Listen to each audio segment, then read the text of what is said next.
Ukraina. Kraj, który w przebiegu ostatnich 2 dekad był świadkiem 2 rewolucji oraz krwawej wojny na swoich wschodnich rubieżach. Gospodarka znajduje się od wielu lat w stanie stagnacji.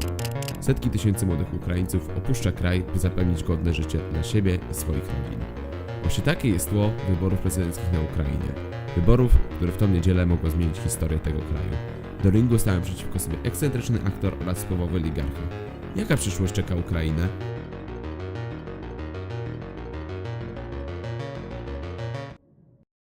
Najważniejszym podziałem politycznym na Ukrainie jest podział na ludność ukraińsko- i rosyjskojęzyczną.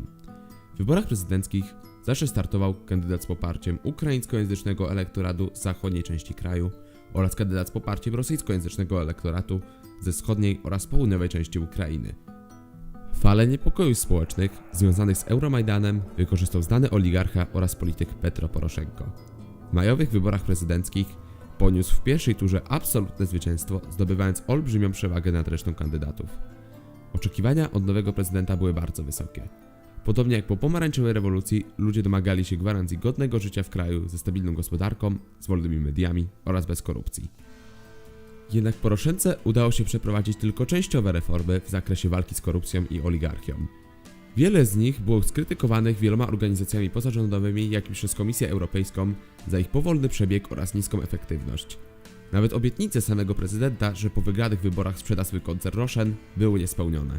Sukcesami rządów Poroszenki była głównie separacja ukraińskiego kościoła prawosławnego od moskiewskiego patriarchatu, co było olbrzymim sukcesem marketingowym podkreślającym patriotyzm prezydenta. Jego kolejnym sukcesem było rozszerzenie możliwości bojowych armii ukraińskiej. Jednak ten sukces jest związany z aferą korupcyjną, gdzie osoby bliskie prezydentowi sprzedawały ukraińskim koncernom zbrojeniowym rosyjskie komponenty za sztucznie zawyżone ceny. Właśnie tak wyglądała sytuacja na Ukrainie przed kampanią wyborczą. Kampanie wyborcze na Ukrainie są znane swoimi wysokimi kosztami. Wydatki na różnego rodzaju spoty i billboardy w rzędach milionów dolarów nie są niczym nietypowym. W kombinacji z faktem, iż każdy kandydat musi za kandydaturę wpłacić kaucję w wysokości $90,000, na Ukrainie jest bardzo ciężko kandydować bez wsparcia wpływowych oligarchów posiadających wpływy w mediach i finansach. Tegoroczne wybory miały największą liczbę kandydatów w dziejach. Aż 39 kandydatów spełniło warunki, by kandydować. Ten trend jest spowodowany frustracją wyborcy wobec konwencjonalnych kandydatów, którzy według ich nie przynieśli żadnych zmian i według wielu tylko bardziej pogorszyli sytuację. 3 najważniejszymi graczami w pierwszej turze wyborów była Julia Tymoszenko, Wolodymyr Zelenski oraz Petro Poroszenko. Julia Tymoszenko, 2-krotna premier Ukrainy, 3-krotna kandydatka na post prezydenta, gazowa księżniczka oraz więzień 2 prezydentów. Z pewnością należy do jednych z najbardziej doświadczonych, wpływowych i kontrowersyjnych polityków w modernych dziejach kraju.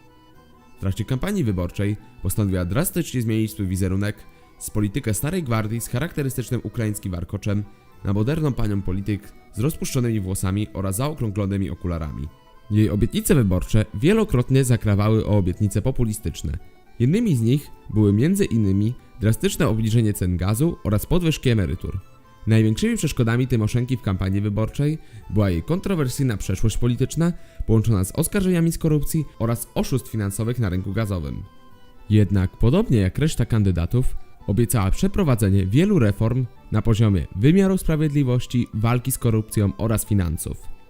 Tymoszenko też otwarcie ogłosiła chęć współpracy z Międzynarodowym Funduszem Walut w sprawie pakietu ratunkowego dla gospodarki. Jej kampania należała do jednej z najdroższych. Według organizacji pozarządowej Czesno, kampania Tymoszenko kosztowała ponad $12 milionów. Tymoszenko zdobyła w pierwszej turze tylko 13,5% głosów, zajmując 3. miejsce. Jej bastionem wyborczym była zachodnia część kraju. Petro Poroszenko, znany też jako czekoladowy król. Prezydent Ukrainy od roku 2014. Właściciel koncernu słodyczowego Roshen. Wielokrotnie oskarżany o korupcję. Dzięki jego licznym wpływom w mediach oraz biznesie uważany jest za jednego z najpotężniejszych oligarchów Ukrainy. W trakcie swojej kampanii wyborczej, której wartość szacowana jest na ponad $15,4 miliona, podkreślał głównie swoją patriotyczną dedykację wobec narodu ukraińskiego. Jego sloganem wyborczym jest armia, język i wiara. W trakcie swojej kampanii skupił się głównie na tym, że to właśnie on doprowadził do wytworzenia niepodległego kościoła ukraińskiego oraz przeprowadził rozbudowę armii. jego wpływy medialne, sięgające kanału telewizyjnego numer 5, umożliwiły mu przeprowadzenie niezwykle szerokiej kampanii wyborczej. Jednak Poroszenko w pierwszej turze uzyskał tylko nieco ponad 16% głosów. Największą gwiazdą pierwszej tury był jednak Wolodymyr Zełenski, znany komik, aktor oraz współzałożyciel studia Kwartał 95. Jako kandydat wyraźnie antysystemowy zdobył olbrzymie poparcie na całej Ukrainie, jak i w regionach ukraińsko, jak i rosyjskojęzycznych. Jego rola w serialu telewizyjnym pod tytułem Sługa Narodu, gdzie odgrywał rolę nauczyciela, który przypadkowo został prezydentem, przysporzyła mu olbrzymią popularność. Jednak Zełenski ma też swoją ciemną stronę. Wielokrotnie był oskarżany o to, że jest marionetką Ihora Kolomojskiego, wpływowego oligarchy, właściciela kanału telewizyjnego numer 1, gdzie jest m.in. transmitowany Sługa Narodu. Niemniej jednak to prawie Zełenski zwyciężył w pierwszej turze, zdobywając ponad 30,5% głosów. Kampania wyborcza w drugiej turze stała się jeszcze bardziej pokazowa. Doszło m.in. do intensywnej wymiany krótkich, dobrze przygotowanych spotów wyborczych, gdzie Zełenski dał Poroszence ultimatum, że jedyną debatę, w jakiej weźmie udział, będzie debata na Stadionie Olimpijskim z publicznością aż 70 000 ludzi, która będzie transmitowana wszystkimi stacjami telewizyjnymi w kraju. Kolejnym warunkiem było też przeprowadzenie testów medycznych na sprawdzenie obecności alkoholu i narkotyków w ciałach kandydatów. Poroszenko, uświadamiając sobie, że jego jedyną szansą na zwycięstwo jest pokonanie Zełenskiego w merytorycznej debacie, przystał na te warunki, przeprowadzając testy medyczne. Jednak w międzyczasem doszło do pewnego konfliktu między kandydatami dotyczącego daty debaty, którego wynikiem był monolog Poroszenki na Stadionie Olimpijskim w zeszłą niedzielę. Jednak Zełenski nie zrezygnował ze swojego show. W kolejnym swoim spocie zaproponował Julii Tymoszenko, by to ona była moderatorem debaty, biorąc pod uwagę jej krytycyzm wobec obu kandydatów. Юлія Тимошенко, ви зайняли третє місце в першому турі та не підтримали жодного з кандидатів. Чи зможете ви стати гарантом чесних правил та рівних можливостей на дебатах? Чекаю на відповідь протягом 24 годин.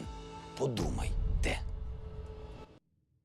Trend Zełenskiego, komika niezwiązanego z polityką, kandydującego za prezydenta, nie jest tylko trendem na Ukrainie. Elektorat na całym świecie jest już zmęczony konwencjonalną polityką i oczekują pewnego rodzaju show. Jeśli Zełenski dziś wygra wybory, dołączy do klubu takich osób jak Zuzana Czaputowa na Słowacji, Emmanuel Macron we Francji oraz Donald Trump w Stanach Zjednoczonych. Ukraińców dziś czeka bardzo ciężki wybór. Z jednej strony mogą sobie wybrać popularnego, ale niedoświadczonego komika, który może przynieść radykalne zmiany w kraju, ale może też nie wytrzymać presji prezydentury. Z drugiej strony jest tu dzisiejszy prezydent, którego reformy są wolne, ale stabilne, ale jest symbolem skorumpowanej klasy oligarchów. Jaka przyszłość czeka Ukrainę?